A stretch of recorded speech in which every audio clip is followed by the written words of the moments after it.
So a significant report, not painting a great picture, I'm afraid. Well, I spoke to the Statistician General himself a little earlier, and this is what he had to say about it.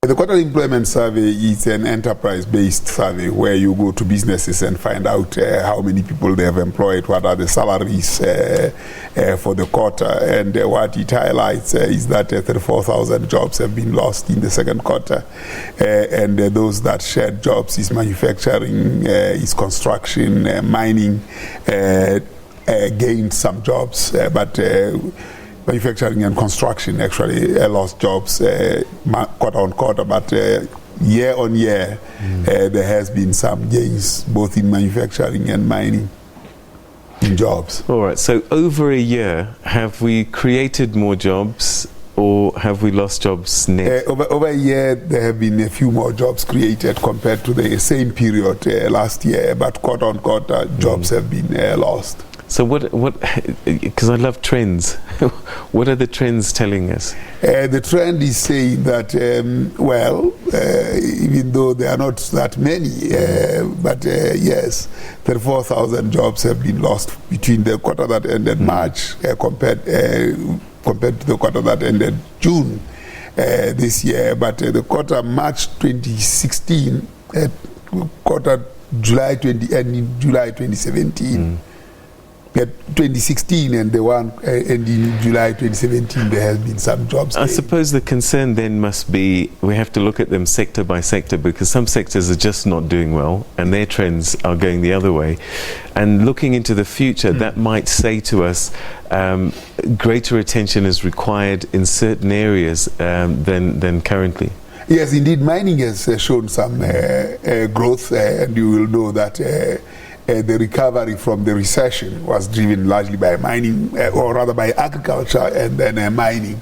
That's what has happened from the growth numbers, that is the GDP numbers, and this is now affirmed by the number of jobs that have been year on year created in mining, but quarter on quarter obviously.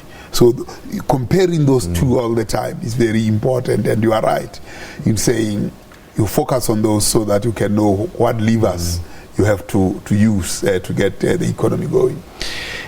And we're looking at this report in isolation, but there are other reports that kind of speak to this as well.